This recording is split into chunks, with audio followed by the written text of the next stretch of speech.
প্রায় 4 দিন পর খাগড়াছড়ির দীঘিনালা উপজেলার জনজীবন কিছুটা স্বাভাবিক হয়েছে।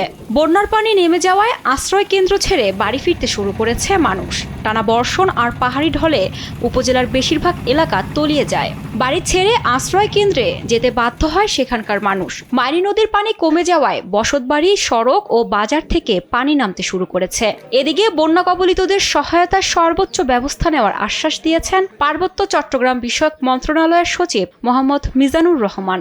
সোমবার দীঘিনালা উপজেলার মেরুং ইউনিয়ন পরিদর্শন করেছেন তিনি।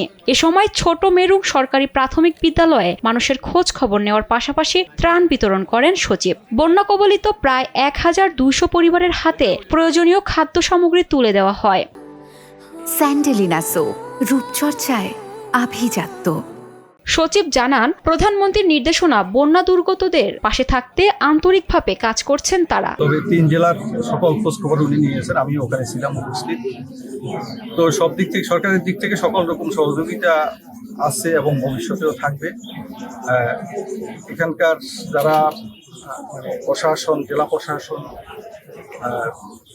এবং পার্বত্য জেলা পরিষদ আছে, তারাও খুব সকল রকম তাদের দিক থেকে সহযোগিতা এখানে অব্যাহত আছে এবং ভবিষ্যতেও যদি প্রয়োজন হয় আরও সহযোগিতা এখানে দেওয়া হবে।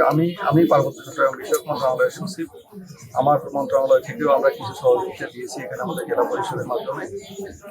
তো আমরা সরকারের যে নির্দেশনা, যদি ভবিষ্যতে প্রয়োজন হয় আরও সহযোগিতা দেওয়া হবে। তবে আমরা আশা করব দ্রুত এই অবস্থা থেকে মানুষ এই বিপদ অবস্থা থেকে কাটিয়ে উঠতে পারবে।